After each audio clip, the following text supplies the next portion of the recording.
Physics में measurement and experiment आपका जो चैप्टर है ये बेसिकली एक बेस आपको देता है फिज़िक्स को की यूनिट को समझने के लिए। ठीक है ना। फिज़िक्स की जो यूनिट्स होती हैं उसको समझने के लिए बेस देता है। ठीक है।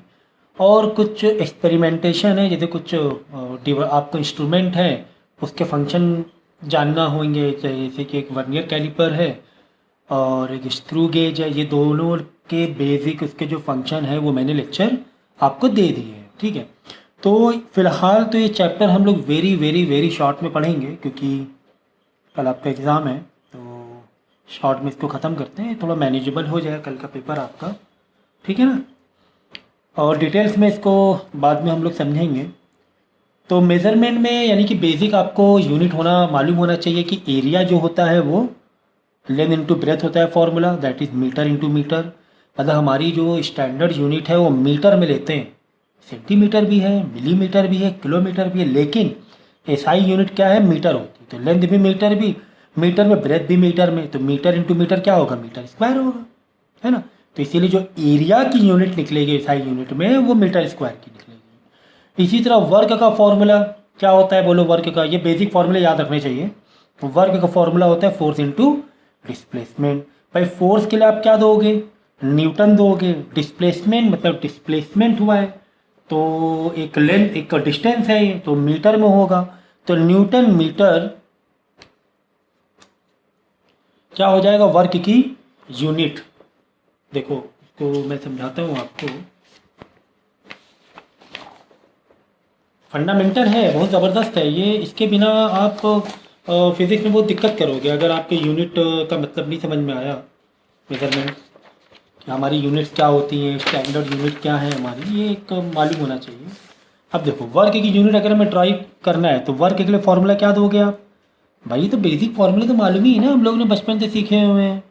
तो फोर्स इंटू डिस्प्लेसमेंट, है ना, फोर्स इंटू डिस्प्लेसमेंट। भाई फोर्स के लिए हम लोग यूनिट क्या देते हैं बोलो ज़रा, फोर्स के लिए हम लोग न्यूटन देते हैं, है कि नहीं है, न्यूटन फोर्स के लिए, इनटू डिस्प्लेसमेंट के लिए मीटर। तो newton metre that is N M. इस न्यूटन मीटर को शॉर्ट में, इस न्यूटन मीटर को शॉर्ट में हम लोग क्या कहते हैं, जूल। क्या कहेंगे, जूल। तो वर्क की जो ड्राइव यूनिट है, नॉट फंडामेंटल, ये नाम दिया हमने जूल, जूल कोई फंडामेंटल यूनिट नहीं है, ये न्यूटन कोई फंडामेंटल यूनिट नहीं, मीटर फंडामेंटल यूनिट है। जो फंडामेंटल मतलब जो बेस यूनिट होती है। न्यूटन भी किसी के नाम से रखा गया है, न्यूटन भी यूनिट किसी के साइंटिस्ट के नाम से रखा गया, पता ही ना मैं साइंटिस्ट न्यूटन। ठीक है। तो न्यूटन को भी अगर ओपन करोगे, भाई फोर्स का फॉर्मूला क्या होता है, फोर्स का फॉर्मूला बोलो, force is equal to mass into acceleration. ठीक है। मास के लिए फॉर्मूला क्या होता है, किलोग्राम। एक्सीलरेशन के लिए मीटर पर सेकेंड स्क्वायर, मतलब मीटर अपॉन सेकेंड स्क्वायर। तो कुल मिला के अगर तुम वर्क का फॉर्मूला ओपन करोगे, फोर्स इनटू डिस्प्लेसमेंट होता है, फोर्स के लिए न्यूटन, डिस्प्लेसमेंट के मीटर। न्यूटन के लिए फॉर्मूला ओपन करोगे किलोग्राम मीटर सेकेंड स्क्वायर, और ये एक मीटर है ही। तो कुल मिला के हो गया kilogram metre square and upon second square. तो यही होता है तुम्हारा जूल। ठीक है। तो ये क्लास 11 में जाओगे तो थोड़ा और डिटेल में इन सब चीज़ों को सीखोगे। कुल मिला के फ़िलहाल तो ये एक इतना बेसिक मालूम होना चाहिए आपको कि वर्क को हम लोग बोलेंगे जूल में। प्रेशर का फॉर्मूला होता है फोर्स अपॉन एरिया। तो प्रेशर की यूनिट क्या बनेगी, ऊपर आ जाएगा न्यूटन। न्यूटन का मतलब यहाँ पे देखो, न्यूटन, न्यूटन बताया था मैंने, किलोग्राम मीटर पर सेकेंड स्क्वायर, यही तो न्यूटन है। फोर्स का मतलब ही तो न्यूटन होता है, यही शॉर्ट में बोला गया है न्यूटन। ठीक है। जिस तरह न्यूटन मीटर को शॉर्ट में बोला गया है जूल, तो फोर्स की यूनिट होती है न्यूटन, प्रेशर की होती है पास्कल, इन शॉर्ट पास्कल। ठीक है। उसका सिंबल जो होता है वो होता है किलोग्राम। ये देखो यहाँ से देख लो, न्यूटन अपॉन मीटर स्क्वायर। ठीक है ना, ये होता है। तो इसी तरह रेजिस्टेंस की है। तो ठीक है। तो ये एक बेसिक चीज़ें हैं। इसके अलावा कुछ के फुल फॉर्म यूनिट के प्लेटफॉर्म मालूम होना चाहिए, जैसे CGS। ये सब क्या है, यूनिट नापने के प्लेटफॉर्म हैं। एग्जाम्पल के तौर पे अगर मैं बाहर जाके शुगर शक्कर लेनी है तो हम किलोग्राम में बोल रहे हैं कि ग्राम में बोल रहे हैं, ठीक है ना। अगर कोई चीज़ नापनी है तो नापने के लिए, कोई डिस्टेंस नापने के लिए हम लोग मीटर की सेंटीमीटर बोल रहे हैं, है ना। तो ये CGS का मतलब होता है सेंटीमीटर ग्राम सेकेंड। अगर नापेंगे मतलब मेज़रमेंट लेंगे लेंथ का तो सेंटीमीटर में लेंगे। अगर कोई वज़न है, वेट है, तो ग्राम में लेंगे, नॉट किलोग्राम, है ग्राम में। अगर टाइम है तो सेकेंड में लेंगे। इसी तरह FPS ये होता है ब्रिटिश में ये वाली यूनिट यूज़ करते हैं हम लोग। FPS मतलब फुट, अगर नापने के लिए मतलब मेज़रमेंट के लिए स्केल में फुट, और P फॉर पाउंड, वज़न के लिए पाउंड, कोई चीज़ का वज़न है, वेट पाउंड, और S फॉर टाइम के लिए सेकेंड। टाइम के लिए सब जगह सेकेंड ही है। इसके बाद देखो मैट्रिक MKS सिस्टम है। MKS में नापने के लिए मीटर, ठीक है, वज़न के लिए किलोग्राम और टाइम के लिए सेकेंड। तो मीटर, किलोग्राम, सेकेंड, यही हमारी एक तरीके से SI यूनिट होती है। तो लेंथ के लिए मीटर, और के वज़न के लिए, वेट के लिए किलोग्राम, और टाइम के लिए सेकेंड। तो ये बुक, हमारी जो बुक में है ना, ये SI सिस्टम यूज़ होता है, ठीक है ना। ये SI सिस्टम है, ये मेन मालूम होना चाहिए, ज़रूरी है। समझ गया। CGS मतलब kilo centigram second, FPS foot pound second, MKS metre kilogram second. But main ये है SI यूनिट जो हम लोगों की बुक में यूज़ होता है।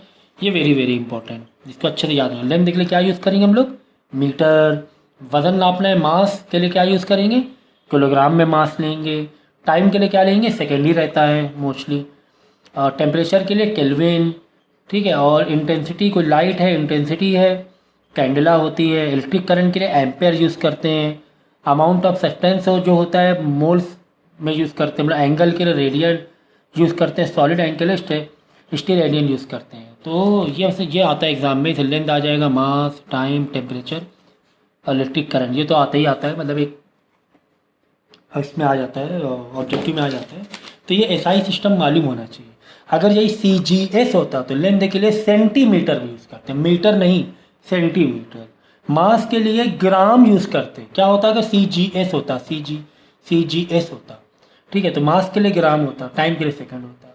तो ये कोई भी अगर हम लोग फॉर्मूला सॉल्व करते हैं, कोई भी न्यूमेरिकल सॉल्व करते हैं, तो कोई एक प्लेटफॉर्म होना ज़रूरी है।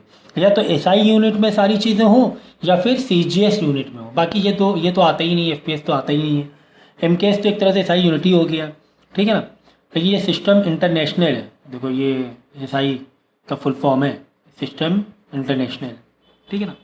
तो या तो CGS में हो, जैसे कि अगर लेंथ मीटर में दिया है तो मास किस में होना चाहिए, किलोग्राम में होना चाहिए। ऐसा नहीं है कि लेंथ मीटर में दिया हो, मास तुम्हें ग्राम में दिया हो, वो नहीं चल पाएगा। या तो मास को किलोग्राम में बदलो, या फिर मीटर को सेंटीमीटर में बदलो। एक प्लेटफॉर्म में लाना ज़रूरी है, समझ गए ना। ये एक इम्पॉर्टेंट चीज़ है, इसे समझो। जैसे कि कोई फॉर्मूला है, सॉरी,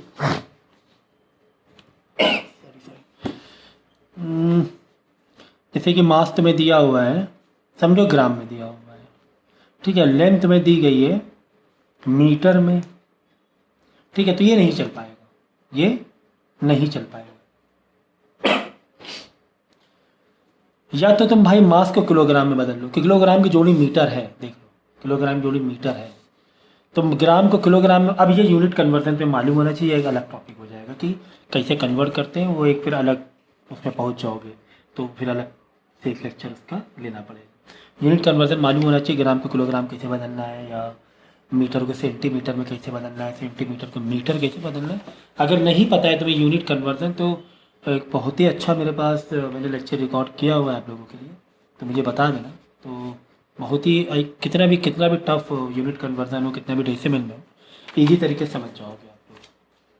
तो ये है चैप्टर का एक बिहेवियर, समझ लो कि इस तरीके से बेसिक चीज़ें तुम्हारी चल रही हैं, ठीक है। ऑब्जेक्टिव में ये सब आता है कि जैसे कि नहीं 1 किलोग्राम में कितने ग्राम होते हैं, 1000 ग्राम होते हैं, या 1 किलोमीटर में 1000 मीटर होते हैं।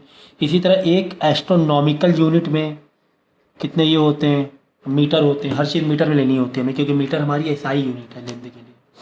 तो एक एस्ट्रोनॉमिकल यूनिट मतलब अर्थ से सन के बीच की जो दूरी होती है वो इतनी होती है, 1.496 इंटू 10 की पावर माइनस, या फिर अप्रॉक्सीमेटली ये याद कर लेना 1.5 इंटू 10 की पावर 11।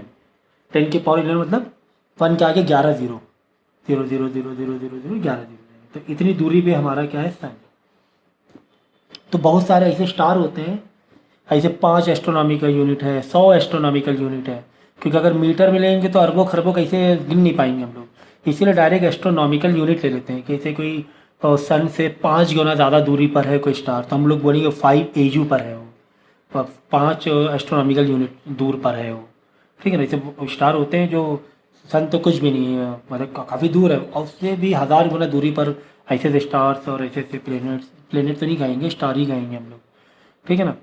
तो इतना होता है, ये याद करना पड़ेगा, एग्जाम में आता है ये एस्ट्रोनॉमिकल यूनिट। 1 लाइट ईयर मतलब एक लाइट को एक साल में, जो लाइट होता है लाइट की स्पीड, वो एक साल में कितनी दूर चली जाएगी। सोचो कितनी तेज स्पीड होती है, कुछ ही टाइम लगता है सूरज से यहाँ पर रोशनी आने में, कुछ ही मिनट लगते हैं। तो एक लाइट ईयर सोचो एक साल में वो दूरी कितनी तय कर लेगी, तो एक लाइट ईयर इतना होता है। तो ये सब चीज़ें याद करने वाली है। 9.46 × 10⁻12 किलोमीटर, तो ये सब याद कर लेना। इसके बाद कुछ स्मॉलर यूनिट हैं। इस तरह बड़े यूनिट क्या होते हैं, बड़े यूनिट जैसे मैंने कहा, एक जैसे एक टन में कितने किलोग्राम होते हैं, तो 1000 किलोग्राम होते हैं, सही ना। 1000 एक टन, 2 टन बड़ी यूनिट है। इसी तरह बहुत सारी छोटी यूनिट भी होती हैं, जैसे कि 1 मीटर में कितने मिलीमीटर होते हैं, 1000 मिलीमीटर होते हैं। सोचो कितना छोटा हो गया मिलीमीटर, है ना, वो छोटा सा हो गया ना। 1 मीटर में 1000 टुकड़े, समझ लो छोटे छोटे छोटे छोटे, 1000 टुकड़े छोटे छोटे छोटे इतने इतने रहते हैं। 1 मिलीमीटर इतना सा होता है, ये दिख रहा है ना, ये बनाया है मैंने, ये 1 मिलीमीटर है, ठीक है ना। ये पेन का ये जो है ना आगे का पॉइंटर, ये हम कह सकते हैं 1 मिलीमीटर है, ये 1 मिलीमीटर है, ऐसे कह सकते हैं। थोड़ा सा इसका और थिकनेस समझ लो, ठीक है ना। तो इसी तरह और भी छोटी यूनिट होती हैं। अगर हम बोलेंगे 1 मीटर में 1000 mm होते हैं, तो 1 mm में कितने मीटर होते हैं, क्योंकि हमें हर चीज़ किस में चाहिए, मीटर में, SI यूनिट में चाहिए। उल्टा करना है भाई, ये तो 1 मीटर में 1000 mm होते हैं। 1000 mm मतलब 10⁻³ mm। लेकिन अगर कोई पहले से mm में दिया हुआ है, देखो ये बहुत कॉन्सेप्चुअल लेक्चर है, बहुत ज़्यादा बेस है इसमें, तो थोड़ा बोर मत होना, ये है ऐसा। 1 mm में कितने मीटर होंगे, उल्टा आएंगे तो 1/1000 मीटर हो जाएगा ना, क्योंकि छोटे से बड़े में आओगे तो फिर वो डिवाइड में चला जाएगा, बहुत छोटा छोटा मीटर को तुम्हें दिखाना पड़ेगा। तो कुल मिला के 1 mm में 10⁻³ मीटर, क्योंकि डिवाइड में 1000 आ रहा है ना, -3 मीटर होता है। तो कोई भी चीज़ अगर mm में दिया हो उसको मीटर बदलना है तो 10⁻³ मीटर ये हो जाएगा हर चीज़, क्योंकि हमें मीटर में दिखाना होता है। जब 5 mm है फॉर्मूले में, लेकिन हमें SI यूनिट मांग रहा है मीटर, तो 5 × 10⁻³ मीटर हो जाएगा, ठीक है ना। तो यूनिट्स का एक अलग से लेक्चर है, यूनिट कन्वर्जन का। शायद यहाँ पे तुम्हें दिक्कत हो, क्योंकि ये एक अलग बिहेवियर से चैप्टर सीखा जा रहा है। हर एक तरीके होते हैं चैप्टर सीखने के, हर जगह हर कुछ बीच में नहीं डाल सकते, तो इस चीज़ को समझो। तो इसी तरह एक एस्ट्रॉम में कितने मीटर होते हैं, ये तुम्हें याद रखना पड़ेगा, एग्जाम में आता है। 1 एस्ट्रॉम को ऐसे सिंबल दिखाते हैं, एक ऊपर देखो 1, एक ऊपर ऐसे marking, round circle marking, 10⁻⁻10 metre होता है, ठीक है भाई। समझो ऐसे सोचो, 1 mm में कितने मीटर हुआ, 10⁻³ मीटर हुआ। 1 माइक्रोमीटर में, ये सिंबल माइक्रो का है, माइक्रो लिख लेना, माइक्रो इंपॉर्टेंट पॉइंट के एक अलग नोट्स बनाना। तो this symbol stand for micro, 10⁻⁻6 metre होता है, मतलब 1 अपॉन नीचे 1 के आगे 6 0, है ना। ऐसे सोचो डिवाइड में कितना डेसिमल में चला गया, 6 0 मीटर, इतना छोटा होता है 1 माइक्रो। इसी तरह 1 नैनोमीटर NM 10⁻⁻9 मीटर होता है, ठीक है ना। इसी तरह 1 एस्ट्रॉम ये 10⁻⁻10 मीटर होता है। -9 देखो यहाँ पर तो 3 का जंप है, लेकिन यहाँ पे डायरेक्ट -9 से -10 हो जाएगा। तो इतने याद रखना पड़ेगा, बाकी पीको वीको आता नहीं है तुम्हें, इतना याद रखना पड़ेगा। ये सब लिख लेना जो मैंने अभी कराया है। फर्मी मीटर देखो 10⁻⁻15 मीटर होता है फर्मी, एक फर्मी में 10⁻⁻15 मीटर होता है। आई बात समझो। तो इस तरीके से क्वेश्चंस बनते हैं, ठीक है। इसके बाद देखो हमारे पास 2 इंस्ट्रूमेंट है, इसके मैंने लेक्चर दे दिया है। एक है हमारे पास वर्नियर कैलिपर, और एक है हमारे पास स्क्रू गेज, ठीक है ना। तो vernier calliper comparatively screw gauge में बहुत ही जो माइनर, जैसे पेन का पॉइंटर हमें नापना है, ये कितनी थिकनेस है, तो वर्नियर कैलिपर यूज़ करेंगे, ठीक है। इसके लिए छोटे मोटे अगर पेन की ये वाली थिकनेस नापनी है, ठीक है ना, तो हम इसके लिए वर्नियर कैलिपर का यूज़ कर सकते हैं, ठीक है ना। छोटे मतलब ऐसी थिकनेस, जैसे कि ये थिकनेस हो गई, नापनी है, तभी वर्नियर कैलिपर यूज़ कर सकते हैं। और स्क्रू गेज तो और भी ज़्यादा बारीक चीज़ें को नापने के लिए, है ना, जैसे प्लास्टिक की थिकनेस है उसको नापना है, शीट की, तो इससे नाप सकते हैं। इसके मैंने लेक्चर दे दिए हैं, इसके फंक्शन मैंने दे दिए, तो वो अच्छे से कर, आई होप आपने कर लिया होगा। तो एग्ज़ाम में फंक्शन आएगा, फंक्शन ऑफ वर्नियर कैलिपर बताओ। इनसाइड जॉ का इनसाइड जॉ है। अगर जैसे कि नहीं, पेन का कैप है, जैसे पेन का कैप, पेन के कैप के अंदर का तुम्हें नापना है, बाहर से नहीं, अंदर की तुम्हें थिकनेस अगर नापनी है, अंदर की, तो ऊपर वाले से नापेंगे, इनसाइड जॉ से। इनसाइड मतलब अंदर ले जाएंगे और इसको ऐसे फैलाएंगे, ऐसे एडजस्ट करेंगे, देखो ऐसे ले गए, ये जो इसके स्लॉट ये दिख रहे हैं सॉकेट, इसके अंदर चले जाएंगे और फिर यहाँ से खींचना, तो यहाँ पे मेजरमेंट मालूम पड़ जाए कितना मतलब गैप है अंदर। और नीचे वाले जो आउटसाइड जो हैं, जो बाहर से अगर नापना है, ये बाहरी कितना थिकनेस है बाहर से, तो वो इधर से नापेंगे, है ना, ऐसे समझिए, बाहर रखेंगे। तो ये काम देखो कितना इंपॉर्टेंट काम है, inside jaw outside jaw. Main scale तो अंडरस्टैंडिंग मेन है, इसमें क्या ही रट्टा मारोगे तुम, अंडरस्टैंडिंग मेन है। मेन स्केल देखो, to measure the length correct up to 1 mm। तो ये जो मेन स्केल है, ये देखो मेन स्केल है, इसमें 1 mm की मेज़रमेंट होती है, ठीक है ना, 1 mm की, ये है ना। और जो अंदर का है वर्नियर, ये अंदर दिख रहा है, अंदर और भी बारीक, मतलब और भी महीन, थिन या और प्रिसाइज वैल्यू नापने के लिए अंदर जाते हैं। जैसे कोई चीज़ 5mm.3 है, आई डोंट नो मुझे छीके कितनी क्यों आ रही थी, जैसे 5mm, ऐसे 5.03 mm है, मतलब 5 mm है तो ऊपर से कोई दिक्कत नहीं है, लेकिन 0.03 भी है, 5 mm से भी और प्रिसाइज वैल्यू हमें जाना है, तो यह अंदर के हम लोग वैल्यूज़ को काउंट करते हैं वर्नियर स्केल में। तो मेन स्केल में मेन जो है 1 mm वाला थिकनेस, मतलब mm1 mm2 mm3 mm ऐसे, और अंदर 5.03 मत करो, 5.3 ले सकते हैं, 5.3 इतना ले सकते हैं, 5.3 5.4 5.5 ऐसे ले सकते हैं। इसके बाद देखो स्ट्रिप्स है, इसका काम क्या होता है, डेप्थ ऑफ द ब्रेकर और बॉटल,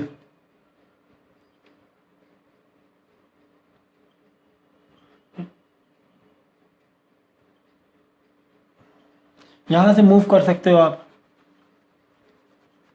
ठीक है ना।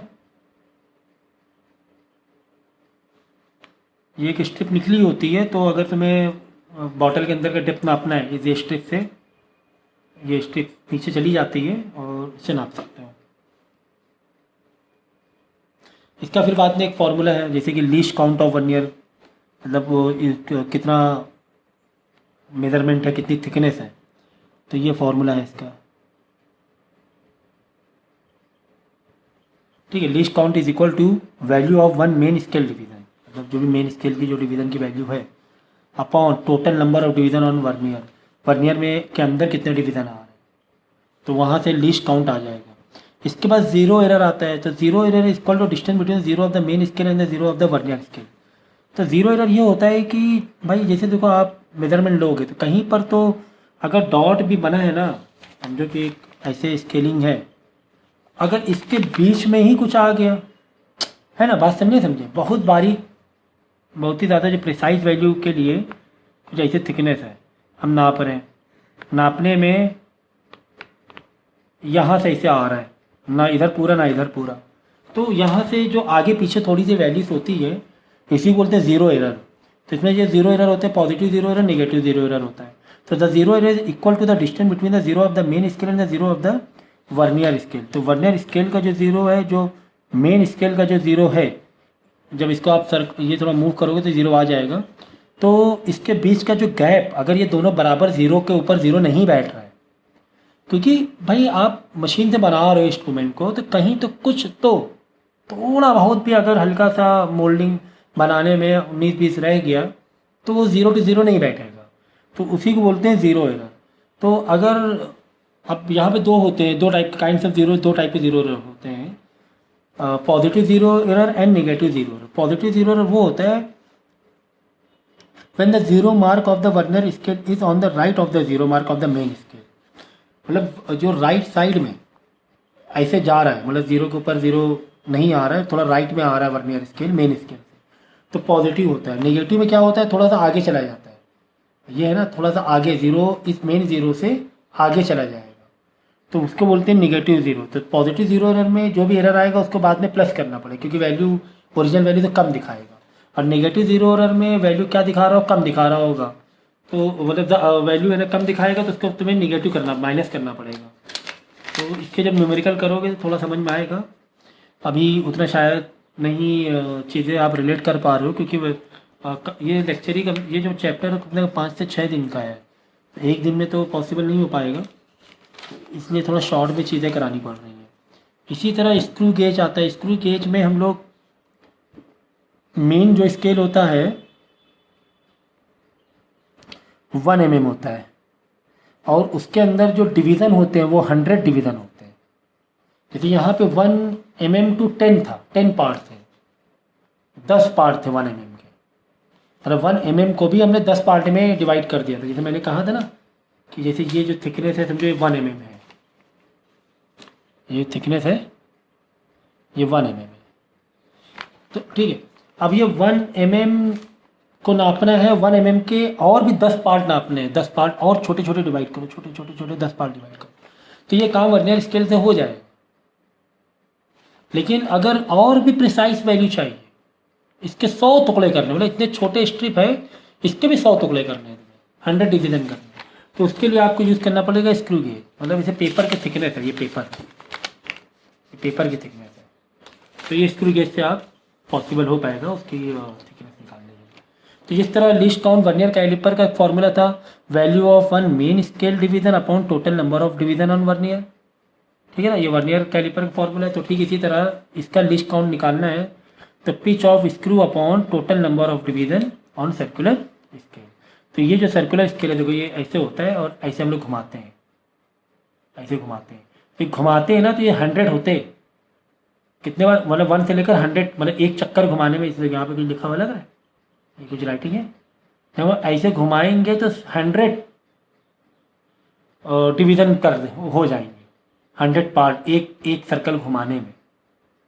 थोड़ा सा घुमाया, थोड़ा सा घुमाया, थोड़ा सा घुमाया, थोड़ा सा घुमाया, थोड़ा ऐसे 10, 11, 12, 13, 14, 15, 16 ना 80, 90, 100 ऐसे, मतलब 100 पार्ट में, तो 1 mm के 100 पार्ट हो जाते हैं इसमें।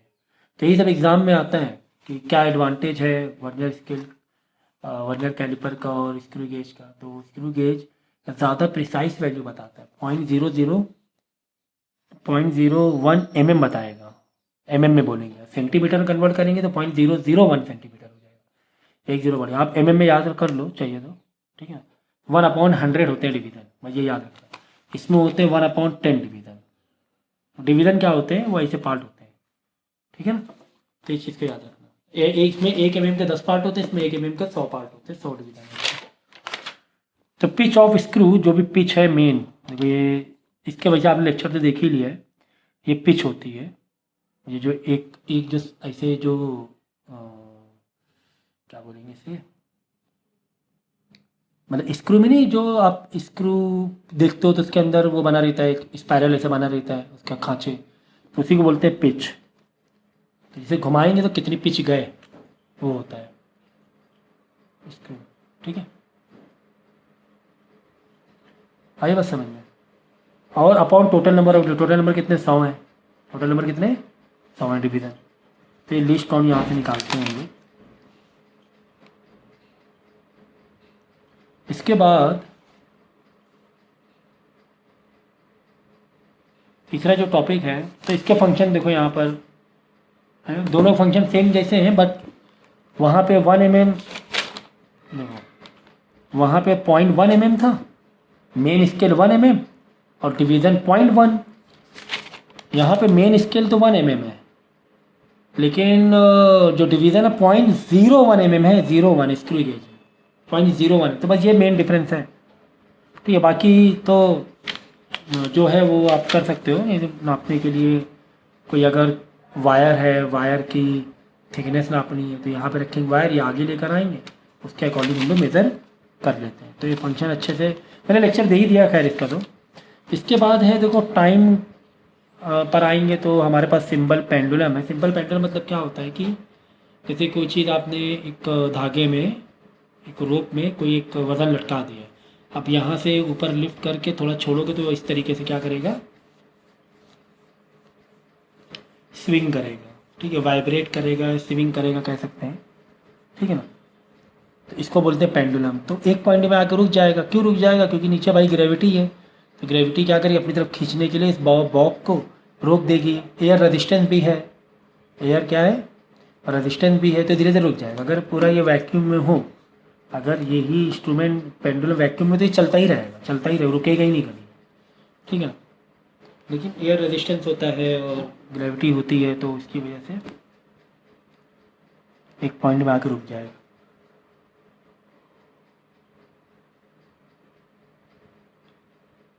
तो इससे हम लोग निकालते हैं टाइम पीरियड। क्या निकालते हैं? Time period. कि कोई बॉब है, जितना ज़्यादा उसका वेट होगा उस हिसाब से उसका टाइम पीरियड वेरी करेगा। इसकी लेंथ जितनी ज़्यादा रहेगी उस हिसाब से उसका टाइम पीरियड वेरी करता है। ठीक है ना, तो ये पेंडुलम पे क्वेश्चन आते हैं। ऑस्किलेशन, नंबर ऑफ ऑस्किलेशन बताओ या टाइम पीरियड बताओ। ठीक है, ये आता है। तो टाइम पीरियड क्या होता है, एक सेकेंड में टाइम पीरियड ये होता है कि एक जो चक्कर हो कितने सेकंड में लगा रहा है, उसे बोलते हैं उसका टाइम पीरियड। जैसे कि आपने यहाँ पे रखा था, ठीक है, अब देखो यहाँ से 1 2 3 4, समझ गया ना, यहाँ से ऐसे गया, फिर ऐसे गया, वापस अपनी जगह आ गया, तो कितनी देर में आया, उसी को बोलते हैं उसका वो टाइम पीरियड। समझ गया ना? सुन लो फिर से, जैसे आपने बॉब लटकाया, कोई एक बॉल लटकाया आपने, तो ये बॉल देखो, बॉल का जो मूवमेंट है कैसे हो रहा है, 1 2 3 4, ऐसे गया, फिर ऐसे गया, फिर वापस अपनी जगह ऐसे आया, तो कितनी देर में आया उसी को उसका टाइम पीरियड बोलेंगे। और बाद में होता है फ्रीक्वेंसी। फ्रीक्वेंसी मतलब होता है एक सेकंड में कितने बार ऐसे राउंड मारा उसने, मतलब ये जो एक राउंड कब पूरा होगा ना, मैं 1 2 3 4 तब जाके एक राउंड पूरा होगा। तो एक सेकंड में इसे 10 बार गया, 10 बार हुआ एक सेकंड में, तो उसको बोलते हैं फ्रीक्वेंसी। और टाइम पीरियड मतलब एक बार जो एक राउंड, एक जो चक्कर उसने मारा है वो कितने टाइम पर हुआ है, उसको बोलते हैं टाइम पीरियड। तो कंफ्यूज मत होना फ्रीक्वेंसी और टाइम पीरियड। अब देखो ये देखो, ये फ्रीक्वेंसी है, फ्रीक्वेंसी का फॉर्मूला 1/T, टाइम पीरियड का फॉर्मूला 1/F। भाई टी ऊपर लिया, एफ नीचे लिया, टी डिवाइड में इधर आ जाएगा, एफ इधर है तो नीचे आ जाएगा, तो टाइम पीरियड फॉर्मूला होगा 1/F। तो टाइम पीरियड कितनी फ्रीक्वेंसी कितने बार इधर उधर हुआ तो उसका वो टाइम पीरियड निकल आएगा। अब फ्रीक्वेंसी मतलब उसका जो टाइम पीरियड था, ठीक है ना, वो कितना है तो उसकी फ्रीक्वेंसी निकल आएगी। एम्पलीट्यूड मतलब होता है मैक्सिमम कितना ऊपर गया, जैसे आपने मूव कराया, धक्का दिया, इतना जा रहा है तो इसी का डिस्टेंस जो होगा एम्पलीट्यूड हो जाएगा। जैसे यहाँ पर ये जो है, ये जो डिस्टेंस है, ये मैक्सिमम डिस्टेंस यहाँ तक गया, वापस आ रहा है, मतलब रिटर्न आ रहा है, तो ये जो डिस्टेंस होगा इसका एम्पलीट्यूड होगा, मैक्सिमम डिस्टेंस। ठीक है, तो इसके बाद डायरेक्ट इसका एक फॉर्मूला आपको है, ये है टाइम पीरियड का फॉर्मूला इसका पेंडुलम का।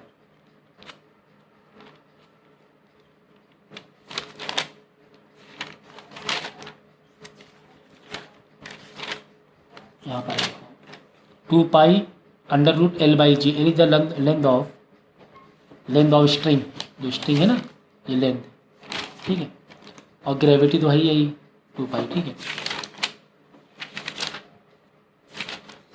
तो यहाँ से एक इतनी इम्पोर्टेंट चीज़ हमें समझ में आई है फॉर्मूले से, एक वेरी इंपॉर्टेंट चीज़ समझ में आया ना, कि कहीं पर भी मास नहीं है। देखो, यानी कि अगर तुम्हारे पास क्वेश्चन आ जाए कि जो टाइम पीरियड या फ्रिक्वेंसी किस पर डिपेंड है, किस पर डिपेंड है, ये फॉर्मूला याद कर लिया, T is two pi L by g. तो फॉर्मूले में कौन कौन है, एक लेंथ है और एक ग्रेविटी है, यानी टाइम पीरियड या फिर फ्रीक्वेंसी किस पर डिपेंड हुई, या तो स्ट्रिंग के लेंथ के ऊपर डिपेंड हुई या तो ग्रेविटी के ऊपर डिपेंड हुई। टाइम पीरियड मतलब जितनी ज़्यादा ग्रेविटी होगी टाइम पीरियड उतना ज़्यादा ही होगा, उतना कम होगा, सॉरी बात समझो। फॉर्मूले का बेसिक चीज़ें मालूम है कि नहीं मालूम है, इनवर्स रिलेशन और डायरेक्ट रिलेशन। टाइम का और ग्रेविटी में क्या रिलेशन है, ग्रेविटी डिनोमिनेटर में है ना, तो टाइम पीरियड का ग्रेविटी में इनवर्स रिलेशन है। मतलब ग्रेविटी अगर कहीं ज़्यादा है तो टाइम पीरियड कम हो जाएगा, मतलब तेज़ी से आएगा नीचे हो। अगर कोई प्लेनेट उसकी ग्रेविटी ज़्यादा है, भाई अर्थ में तो ग्रेविटी कांस्टेंट ही रहने वाली है ना ऑलमोस्ट, ठीक है ना। लेकिन कहीं और गए, जैसे कि मून में गए, मून में ग्रेविटी क्या है, कम है। अगर मून में यही पेंडुलम से मून में ये करोगे, मूव करोगे, तो उसका टाइम पीरियड बढ़ जाएगा, वो धीरे धीरे आएगा वापस। क्यों, क्योंकि मून में जो ग्रेविटी कम है। तो फॉर्मूला क्या कह रहा है, फॉर्मूला कह रहा है ग्रेविटी और टाइम पीरियड में इनवर्स रिलेशन है, मतलब ग्रेविटी कम टाइम पीरियड ज़्यादा, ठीक है। और टाइम पीरियड और लेंथ में कौन सा रिलेशन है, डायरेक्ट रिलेशन है। एल भी देखो ऊपर है न्यूमरेटर में, टाइम भी ऊपर है, इक्वल टू से देखा जाता है रिलेशन। अगर कोई चीज़ ऊपर है न्यूमरेटर में मतलब क्या है, डायरेक्ट रिलेशन है। कोई चीज़ डिनोमिनेटर मतलब इनवर्स रिलेशन है। डायरेक्ट रिलेशन मतलब होता है अगर लेंथ भी ज़्यादा है तो टाइम पीरियड भी ज़्यादा हो जाएगा। अगर स्ट्रिंग की लेंथ ज़्यादा कर दिया तुमने तो ये का टाइम पीरियड धीरे धीरे वापस आएगा, टाइम पीरियड बढ़ जाएगा इसका। अगर स्ट्रिंग की लेंथ कम कर दी तो टाइम पीरियड भी कम हो जाएगा। आ गई बात समझ में, ये है कहानी इसकी। एक बेसिक फॉर्मूले का एक बेसिक है ये चीज़, डायरेक्ट रिलेशन इनवर्स रिलेशन का मतलब क्या हो रहा है। तो फॉर्मूला तुम्हें ये दिया, बोलेगा किस पर डिपेंड करता है बताओ, फैक्टर बताओ, किसके बताओ, फैक्टर बताओ। जो टाइम पीरियड, फैक्टर मतलब होता है टाइम पीरियड किस पर डिपेंड करता है पेंडुलम का। तुम्हें फॉर्मूला याद था, तुम्हें थ्योरी नहीं याद थी, तुम्हें फॉर्मूला याद था, T is equal to pi under root L by g. अरे लेंथ और टाइम में डायरेक्ट रिलेशन, मतलब लेंथ बढ़ेगी टाइम भी बढ़ेगा, वही तो लिख देना है भाई। क्या कि टाइम पीरियड और लेंथ में ये रिलेशन का formula direct relation under root length, मतलब टाइम बढ़ेगा और सॉरी लेंथ बढ़ेगी तो टाइम भी बढ़ेगा। इसी तरह दूसरा वाला दिखाना है टाइम और ग्रेविटी में, टाइम और ग्रेविटी में इनवर्स रिलेशन है। देखो 1/√g, बाकी सब गायब कर दो, अंडर जी और टाइम का ही दिखाओ रिलेशन, कि ये इनवर्स रिलेशन है। ग्रेविटी बढ़ेगी तो टाइम घटेगा, या ग्रेविटी घटेगी तो टाइम बढ़ेगा, उल्टा बताना है एक दूसरे का। तो यही फैक्टर्स हो गए। कितना आसान हो गया अगर फॉर्मूले याद। तो फिजिक्स है ना, समझने वाली चीज़ें हैं, इस चैप्टर को डिटेल में बाद में सिखाया जाएगा। फिलहाल तो ऐसे समझ लो, मतलब भर का समझो फिलहाल तो, एज पर दी सिचुएशन। ठीक है, तो क्वेश्चन आएगा व्हाट इज़ मेजरमेंट। तो मेजरमेंट क्या है यार, वो पढ़ लेना ही है कि फिजिकल क्वांटिटी को कंपैरिजन जो करते हैं वही मेजरमेंट होता है फिजिकल क्वांटिटी में। जैसे कि डिस्टेंस नापने के लिए मीटर, मास को तोलने के लिए मतलब किलोग्राम होता है, तो यही सब मेजरमेंट होते हैं, ठीक है। और जैसे ये याद कर लेना, और 3 फंडामेंटल, ये तो बहुत इंपॉर्टेंट है भाई। 3 फंडामेंटल यूनिट क्या है, फंडामेंटल मास, लेंथ, टाइम और एम्पियर है फंडामेंटल यूनिट, और भी ये है सारी फंडामेंटल। इलेक्ट्रिक करंट के लिए एम्पियर होता है, मैटर को क्वांटिटी नापने के लिए मैटर मोल्स होते हैं, ठीक है। टाइम के लिए सेकेंड है, लेंथ के लिए मीटर है, ये किलोग्राम है, ठीक है। और टेम्परेचर के केल्विन है, इसके लिए कैंडेला है। तो इतनी फंडामेंटल यूनिट याद कर लेना है, फंडामेंटल यूनिट है। इसके बाद जो भी फॉर्मूले होते हैं इन्हीं से मिलजुल के बनता है। जैसे न्यूटन है तो इसी से मिल के शॉर्ट मतलब बन जाएगा, इन्हीं से, यही फंडामेंटल यूनिट होती है हमारी। तो this is very very important, very important, ठीक है ना, ये याद करना ही करना है। और सीजीएस सिस्टम में बताया था मैंने पहले ही, नापने के लिए, मेजरमेंट के लिए लेंथ के लिए सेंटीमीटर, मास के लिए ग्राम, टाइम के लिए सेकेंड, और एमकेएस में मीटर, किलोग्राम, सेकेंड, ऐसा ही यूनिट याद कर लेना। मीटर यही एमकेएस, मास के लिए किलोग्राम, इसके लिए मीटर, लेंथ के लिए, और टाइम के लिए सेकेंड, ठीक है। और जैसे ड्राइव यूनिट का एग्जांपल, तो ये तो फंडामेंटल यूनिट हो गई। ड्राइव यूनिट के लिए जैसे मैंने कहा था फोर्स का फॉर्मूला ले लेना, मास इनटू एक्सेलरेशन, है ना। तो मास के लिए होता है किलोग्राम, एक्सीलरेशन मीटर पर सेकेंड स्क्वायर। तो इसी को हम लोग बोलते हैं शॉर्ट में न्यूटन।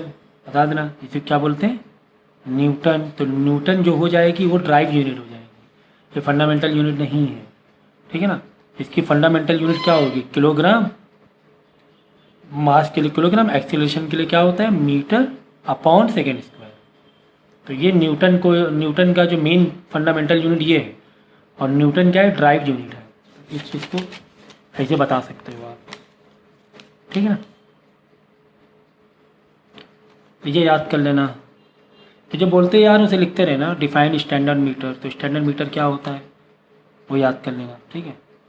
तो is the distance travel by light in this much second, मतलब एक सेकेंड में लाइट हमारी जो लाइट होती है, एक सेकेंड में नहीं, 1 दिस मच सेकेंड, बहुत मतलब माइनर है ना, काफ़ी माइक्रो में हो गया।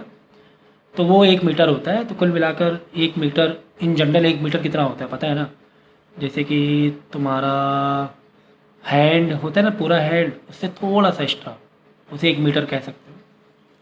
या फिर दरवाज़ा जो है, डोर की जो चौड़ाई है वो लगभग 1 मीटर के से थोड़ी सी बड़ी होती है। तो वैसे हम एक अंदाजे के लिए बता रहा हूँ मैं।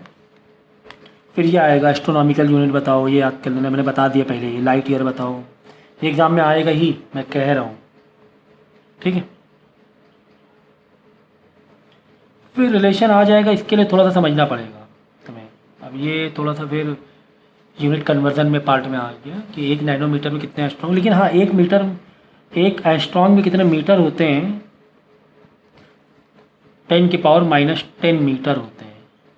अगर इसी का उल्टा आ जाए कि 1 मीटर में कितने एस्ट्रॉन्ग होंगे, तो 1 मीटर में 10⁻+10 एस्ट्रॉन्ग हो जाएंगे, उल्टा हो जाएगा। क्योंकि एस्ट्रॉन्ग छोटा है, याद रखना, 1 एस्ट्रॉन्ग में 10⁻⁻10 मीटर होते हैं। उल्टा पूछ ले 1 मीटर में कितने एस्ट्रॉन्ग होते हैं, तो बस पावर क्या करना, माइनस की प्लस कर देना, एस्ट्रॉन्ग होते हैं, 10⁻10 एस्ट्रॉन्ग होते हैं। तो किसी एक तरीके से याद रखो, 2 तरीके से ऐसे याद कर लो, 1 एस्ट्रॉन्ग में इतने मीटर होते हैं, तो 1 मीटर में उसी का अपोजिट मार देना। तो इस तरीके से याद कर सकते हो, ठीक है। ये एग्जाम में आएगा, 1 लाइट ईयर में कितने मीटर होते हैं, ये सब पहले पढ़ा, 1 मीटर में कितने एस्ट्रॉन्ग होते हैं, ये इसका आंसर है, ठीक है ना।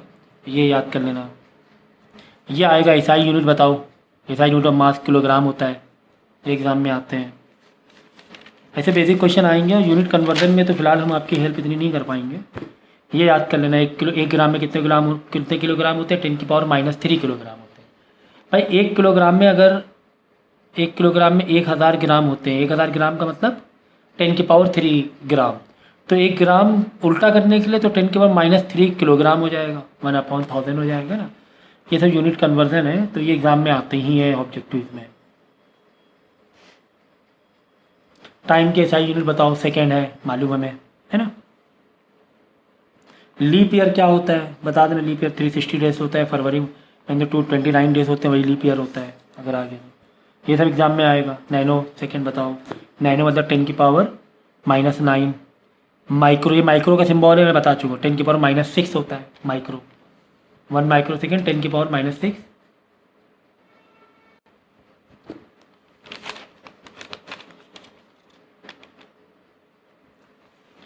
अब ये इम्पोर्टेंट है, फॉर्मूले याद होने चाहिए। न्यूटन है, तो न्यूटन का मतलब किस में होता है, फोर्स में। तो फोर्स का फॉर्मूला क्या होता है, एग्जाम में आ जाता है। फोर्स का फॉर्मूला होता है, बोलो, मास इंटू एक्सेलरेशन। मास के लिए क्या होता है, किलोग्राम, एक्सेलरेशन के लिए मीटर अपॉन सेकेंड स्क्वायर। तो ये हो गया, देखो, किलोग्राम मीटर अपॉन की जगह एस की, देखो एक चीज़ याद रखिए, किलोग्राम मीटर अपॉन में सेकेंड स्क्वायर है। इसको जब ऊपर लाते हैं तो पावर किस में आ जाती है, माइनस में आ जाती है, तो एस -2 भी लिख सकते हो। इसको अगर अपॉन में, डिवाइड में नहीं लिख रहे हो एस स्क्वायर को, तो 2 मतलब पावर को ऊपर ले जाएंगे तो पावर -2 है। तो एक ही बात है, दोनों में घबराना नहीं, ठीक है ना। तो ये न्यूटन का जूल, ये 2 तो भाई कर ही लेना। जूल मतलब होता है वर्क, वर्क का फॉर्मूला क्या होता है, बोलो, फोर्स इंटू डिस्प्लेसमेंट, ठीक है ना। फोर्स का formula mass into acceleration, displacement का फॉर्म मतलब मीटर, डिस्प्लेसमेंट मतलब होता है मीटर। तो बस ऐसे ही ओपन होता हुआ चला जाता है ना। 1 जूल मतलब क्या होता है, जूल मतलब वर्क, जूल का मतलब वर्क, तो वर्क का फॉर्मूला फोर्स, फोर्स मतलब न्यूटन, डिस्प्लेसमेंट मतलब मीटर। वही तो लिखा है भाई कि 1 जूल बताओ मतलब वर्क बताओ, तो वर्क का फॉर्मूला क्या होता है, फोर्स इंटू डिस्प्लेसमेंट, मतलब अब वर्क मतलब जूल, अब 1 जूल का पूछ रहा है तो 1 जूल यानी कितना हुआ, 1 जूल का मतलब होता है 1 न्यूटन, और डिस्टेंस मतलब 1 मीटर, वही तो लिखा है 1 न्यूटन इंटू 1 मीटर।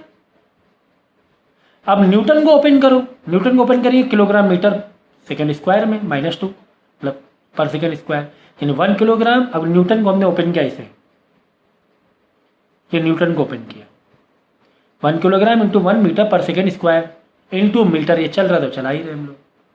तो इस तरीके से जूल डिफाइन होता है ना, ये एग्जाम में आता है। थोड़ा सा फिलहाल ट्रिकी लगेगा आपको, लेकिन अभी जितना हो रहा है उतना तो कर ही लेना। क्वेश्चन आंसर है, मल्टीपल चॉइस, ये सब वही है पीछे से जो अभी पढ़ाया है, वही एमसीक्यूज है, कर लेना, याद कर लेना ये, ठीक है, याद कर लेना। आंसर दिए हैं और भी काफ़ी सारे क्वेश्चन तो काफ़ी हैं। ये ज़रूर आता है, explain the meaning of the term least count, ये एग्जाम में आएगा।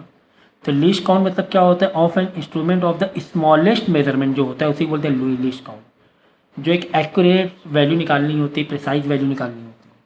तो लीस्ट वर्नियर स्केल में लीस्ट काउंट कितना होता है 0.1 mm, ये मैंने बताया है वर्नियर कैलिपर में। और स्क्रू गेज में कितना होता है लीस्ट काउंट 0.01, बस ये ध्यान में रखना।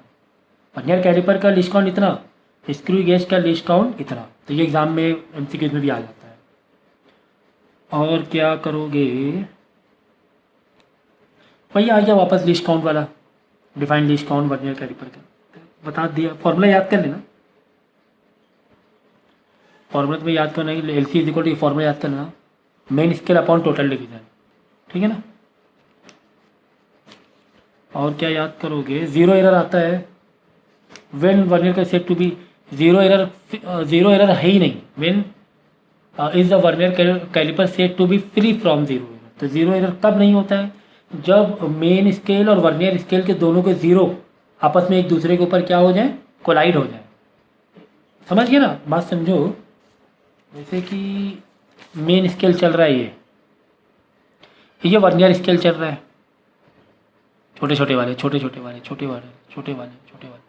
जब मेन स्केल का ज़ीरो और वर्नियर का भी अपने नंबर होते हैं, इसका ज़ीरो जब बिल्कुल सेम उसमें आ जाए, एक दूसरे पर कोलाइड कर जाए, मतलब कि ज़ीरो एरर हुआ ही नहीं, मतलब कोई ज़ीरो एरर नहीं, गलती नहीं है, बिल्कुल सही है। अगर ये ज़ीरो आगे पीछे है, अगर ये वाला ज़ीरो पीछे है इसको बोलेंगे नेगेटिव ज़ीरो एरर, ये वाला आगे है इसको बोलेंगे पॉजिटिव ज़ीरो एरर, तब नेगेटिव पॉजिटिव ज़ीरो एरर होता है। भाई इंस्ट्रूमेंट है, हल्का फुल्का 19-20 तो हो गई ना नापने में, एग्जैक्ट कैसे नापोगे आप, थोड़ा बहुत तो एक रह ही जाता है ज़ीरो एरर। तो ज़ीरो एरर पॉजिटिव नेगेटिव आता है, वो याद कर लेना। यह आता है 3 यूज ऑफ, यही फंक्शन ऑफ वर्नियर कैलिपर कह लो, ठीक है, वही फंक्शन जो पहले पढ़ाया था। तो यही है वर्नियर कैलिपर के, और स्क्रू गेज के फंक्शन बताओ या यूज़ बताओ, ठीक है। ये आता है एग्ज़ाम में। वही वर्नियर कैलिपर, पिच का मतलब बताओ, लीस्ट काउंट का स्क्रू गेज में बताओ। तो पिच क्या होता है, जब लोग इसे घुमाते हैं ना, जो डिस्टेंस होता है एक बार घुमाने पर, जैसे एक देखो कोई भी स्क्रू घुमाओ तो आगे बढ़ता है ना, ऐसे आगे बढ़ता है। देखो पेन का पॉइंटर देखना, हम घुमा रहे हैं आगे बढ़ता है, आगे बढ़ता है यार, है ना, हम घुमा रहे हैं आगे बढ़ता है यार। तो एक बार घुमाने में कितना आगे बढ़ा, एक बार घुमाने में कितना आगे बढ़ा, स्क्रू को एक सर्कल घुमाया तो एक सर्कल ऐसे, ये है ना, दिख रहा है पॉइंटर, पेन का पॉइंट दिख रहा है, निप। तो एक सर्कल में कितना आगे बढ़ा उसी को बोलते हैं पिच, उसकी क्या बोलते हैं पिच, कि एक सर्कल में इतना आगे बढ़ा 1 mm, फिर एक सर्कल में दोबारा एक राउंड मारा, एक सर्कल में तो एक राउंड, फिर दोबारा एक राउंड मारा, फिर इतना आगे बढ़ा, फिर दोबारा एक राउंड मारा, फिर इतना बढ़ा, फिर राउंड मारा, फिर इतना बढ़ा। तो एक राउंड में कितना आगे बढ़ रहा है उसको पिच बोलते हैं उसकी। देखो the pitch of screw distance moved by the screw 1 complete rotation, एक रोटेशन में, एक सर्कुलर में या एक रोटेशन में कितना उसका जो हेड है, उसका हेड कितना आगे बढ़ रहा है, उसी को बोलते हैं उसकी पिच। एग्जाम में आती लीस्ट काउंट का मतलब मैं बता चुका हूँ। वन ऑफ वही use of, function of, screw gauge, ये सब तो एग्जाम में आने ही आने होते हैं, ये अच्छे से कर लेना, ठीक है। अब जैसे न्यूमेरिकल, अगर इजी न्यूमेरिकल है, जैसे कि बताया गया है कि stop watch 10 division graduated between 0 to 5 second what is least count, तो लीस्ट काउंट स्टॉप वॉच क्या रहेगा, ऊपर लिखना, क्योंकि 10 डिवीज़न है ना, 10 डिवीज़न कितनी देर में हुए, 0 से 5 सेकेंड लग गए, तो बस ऊपर लिखना टाइम और नीचे उसका डिवीज़न। तो एक पिच में कितना टाइम लगा, 5 सेकेंड बाई 10, समझिए 5 सेकेंड में 10 डिवीज़न किया ना, तुमने 10 कदम बढ़ाए 5 सेकेंड में, तो एक कदम एक स्टेप तुमने कितनी देर में चला, तो 5 डिवाइड बाई 10 0.5 सेकेंड। ये तो खैर क्वेश्चन बेकार, इतना खास नहीं है, ये वाला कर लेना। चलिए ये वाला, ए वर्नियर है 10 division, they are equal to 9 division of main scale of length, ठीक है ना, जो मेन स्केल के लेंथ के 9 के बराबर है 10 डिवीज़न जो मेन स्केल के हैं। If the main scale is calibrated in mm, what is the least count, तो लीस्ट काउंट का फॉर्मूला क्या है, value of 1 mhd upon number of division in V है, ये होता है लीस्ट काउंट का फॉर्मूला। तो एक जो mhd है वो 1 mm की है, ठीक है ना, जो मेन स्केल डिवीज़न है, वर्नियर कैलिपर में मेन स्केल डिवीज़न 1 mm होता है, और वर्नियर स्केल होता है 0.1 mm। ये यार याद कर लो ना, वर्नियर कैलिपर में जो मेन और वर्नियर, तो मेन कितना होता है 1 mm वर्नियर कैलिपर का, और वर्नियर स्केल कितना होता है 0.1 mm, ये याद रखो। तो 10 डिवीज़न होते हैं तो बस 1/10 कर देना, तो 0.1 mm आ जाएगा, सेंटीमीटर में देने की जरूरत नहीं आंसर, 1 डिवाइड बाई 10, तो मेन स्केल की वैल्यू 1 होती है और नंबर ऑफ डिवीज़न 10 होते हैं, तो 1/10, ये बिल्कुल पक्का कर लेना। बाकी बहुत ज़्यादा हम न्यूमेरिकल फ़िलहाल तो नहीं करवा रहे हैं क्योंकि अभी टाइम कम है। एक जैसे ये वाला अगर ले लेंगे, the pitch of screw gauge is 0.5 mm, जो पिच है ना, पिच ऐसे एक रोटेशन में जो आगे बढ़ रहा है जितना, मतलब 0.5 mm बढ़ रहा है, और head scale divided in 100 part, 100 part में डिवाइड है उसका हेड स्केल, जो छोटे छोटे पार्ट हैं। What is the least count of screw gauge, तो डेटा लिखा हमने, pitch of screw 0.5 mm, number of division 100, बस ऊपर लिखो पिच ऑफ स्क्रू, जैसे मेन स्केल लिखते हैं वर्नियर कैलिपर में, ऊपर इसी में लिखते हैं पिच, लिखते हैं pitch divide by total number of division. अब यार डिवाइड करना तो आनी ही चाहिए, अब डिवाइड करना हम सिखाएंगे क्या, नहीं ना, 2 0 से 2 0 कटा तो ये डेसिमल पकड़ा, 2 पीछे आ जाओ, और जो पीछे गए 2 तो यहाँ पे खाली जगह, तो यहाँ खाली हो 0 भर दो, 0.005 आ गया, चाहो तो यहाँ पे एक 0 दिखा दो, कोई दिक्कत नहीं, mm में दिखाओ बस, सेंटीमीटर दिखाने की जरूरत नहीं, mm में दिखा दो, समझ गया ना। तो 2 0 काटने में डेसिमल 2 पीछे चला जाएगा, तो एक जंप मारा फिर एक जंप मारा, तो जो जंप दूसरा मारा खाली जगह थी, वो जगह कहाँ थी, खाली थी, वहाँ 0 भर। तो अब थोड़ा सा एग्ज़ाम होने तो हम थोड़ा आपका ये बेस पक्का कराएंगे। यही सब आता है, what is pitch in screw gauge, what is the least count of screw gauge, ये मैं बता चुका हूँ मैं। अगर 50 डिवीज़न है तो डिवाइड बाई 50 कर देना, ठीक है ना।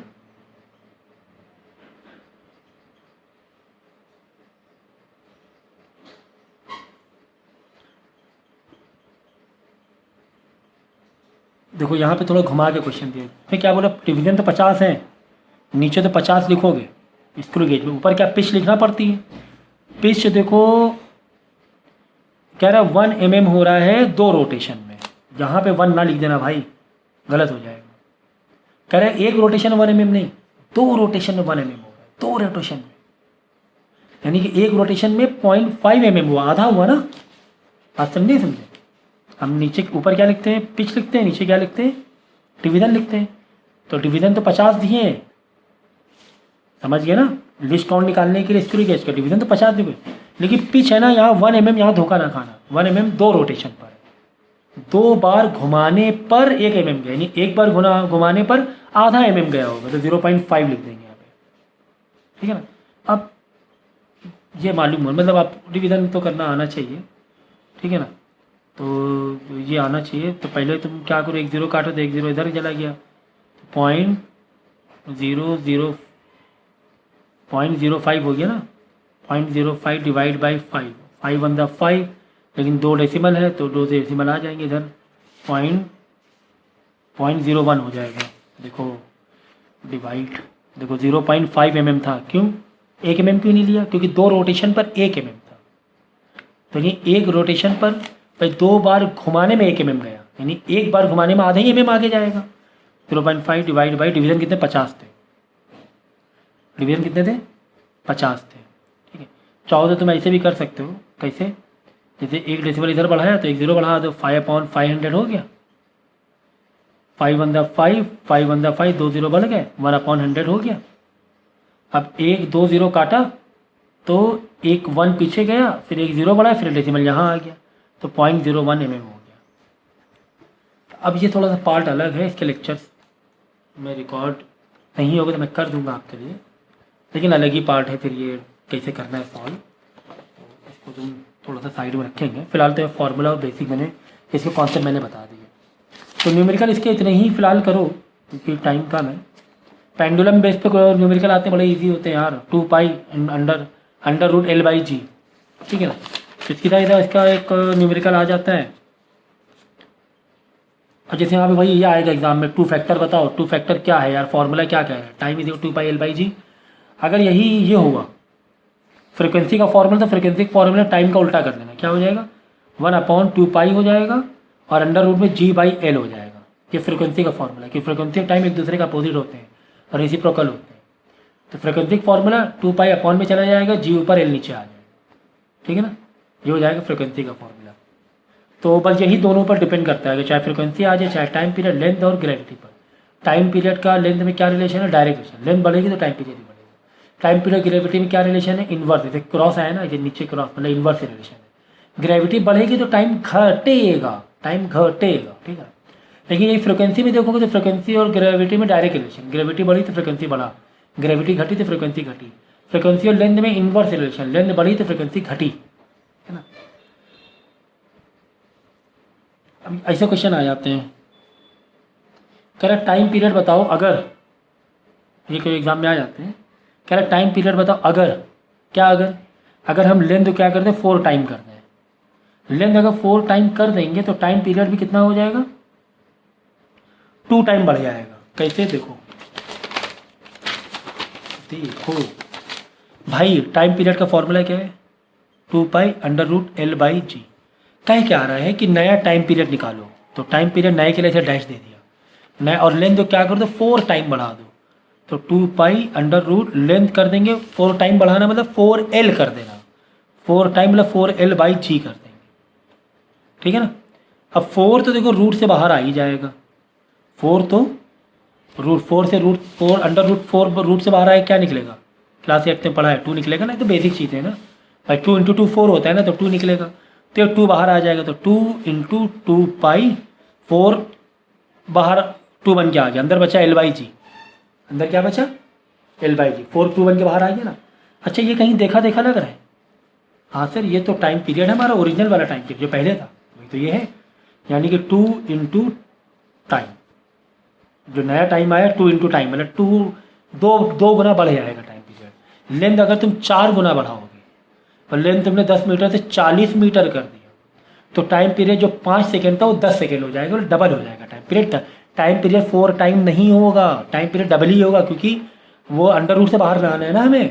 तो ये एग्जाम में आता है, हर हाल में आता है एग्जाम में, इस तरह क्वेश्चन आएंगे। इसी तरह बोले टाइम पीरियड हमने 4 टाइम कम कर दिया, टाइम पीरियड क्या कर दिया? 4 टाइम कम कर दिया। नया टाइम पीरियड मैं डायरेक्ट ले रहा हूँ फॉर्मूला, 2π 4 टाइम कम कर दिया मतलब हमने टाइम पीरियड 4 टाइम कम नहीं किया, हमने लेंथ 4 टाइम कम कर दी, तो L/4, और जो ग्रेविटी चल रही थी चलाएंगे, L/4 कर दी, लेंथ 4 टाइम कम कर दी।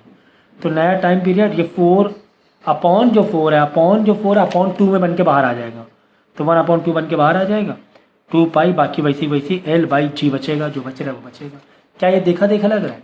हाँ सर, ये तो टाइम पीरियड है हमारा, टाइम पीरियड जो ओरिजिनल वाला टाइम पीरियड फॉर्मूला है, टाइम पीरियड सर ये फॉर्मूला है, तो इसकी जगह t लिख देंगे, तो 1/2 × t, यानी टाइम पीरियड आधा हो जाएगा, टाइम पीरियड आधा हो जाएगा।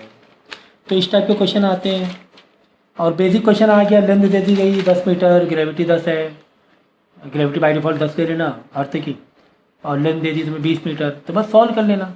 2 × पाई की वैल्यू क्या होती है? 22/7, और बाकी जो भी वैल्यू दी अंदर रख के अब इसको सिंप्लीफाई कर लेना, ठीक है ना। ये एग्जाम में आता है व्हाट इज सेकंड पेंडुलम, ये इंपॉर्टेंट, वेरी इंपॉर्टेंट, याद कर लेना।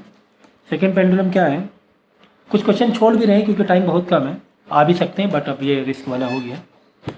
सेकंड देखो, सेकंड पेंडुलम क्या होता है? एक pendulum which time period 2 second, जिसका टाइम पीरियड 2 सेकंड, मतलब जैसे ये जो बॉब है तुम्हारा, ये इधर से इधर से इधर से आने में 2 सेकंड ले लिया, तो उसको बोलते हैं सेकंड पेंडुलम। क्या बोलते हैं? Second pendulum. और सेकंड पेंडुलम की फ्रिक्वेंसी कितनी होगी भाई? फ्रिक्वेंसी का फॉर्मूला क्या है? 1/t। तो 1/t वनी 1/2, क्योंकि सेकंड पेंडुलम का टाइम पीरियड 2 सेकेंड है, तो 0.5 हर्ट्ज। क्या आ जाएगा? हर्ट्ज में आता है। फ्रिक्वेंसी की यूनिट होती है हर्ट्ज, एच लिख देना बस, ठीक है ना। ये आएगा, वही डिपेंड वाला जरूर करना, डिपेंड्स। तो ये मैंने पहले बताया कि किस पर डिपेंड करता आता है एग्जाम में। तो इसके न्यूमेरिकल हैं जो मैंने बता दिए, न्यूमेरिकल वही सब न्यूमेरिकल है कि इसे पेंडुलम का time period, simple pendulum 2 second है, बॉडी फ्रिक्वेंसी बताओ। टाइम पीरियड 2 सेकेंड है तो फ्रिक्वेंसी कितनी होगी? तो frequency is equal to 1/t, 1/2 0.5 हो जाएगी, है ना। तो सिंपल सा फॉर्मूला था ये। 4 टाइम वाला मैंने बता दिया। ग्रेविटी अगर 4 टाइम घट गई तो ग्रेविटी को वैसे ही कर देना, टी नया T is equal to 2π√L, और जी 4 टाइम बढ़ गया, घट गया, 4 टाइम घट गया तो g/4 ऐसे लेंगे। ये जो 4 होता है रेसिप्रोकल, डबल जब डिनोमिनेटर होता है तो रेसिप्रोकल के ऊपर नहीं आ जाएगा, इतनी तो बेसिक मैथ आती है ना। तो 4L/g हो जाएगा, 4 2 बन के बाहर आ जाएगा, तो 2 बन के जो बाहर आएगा वही 2 टाइम बढ़ जाएगी। ग्रेविटी 4 टाइम घटेगी तो टाइम पीरियड 2 टाइम बढ़ जाएगा। अगर ग्रेविटी बढ़ती होती 4 टाइम तो 4g लिखते हैं, ऐसे लिखते हैं 4g, g/4 ना लिखते हैं, 4g लिखते हैं। तो 4g मतलब अपॉन 4 1/2, तो 2 टाइम घट जाती। अब ये बेसिक मैथ है, ये तुम लोग कर लेना। फिलहाल तो यार इतना ही कराएंगे, इससे ज़्यादा फिलहाल तो नहीं करा पाएंगे, ठीक है ना। इतने में ही तुम मैनेज करो।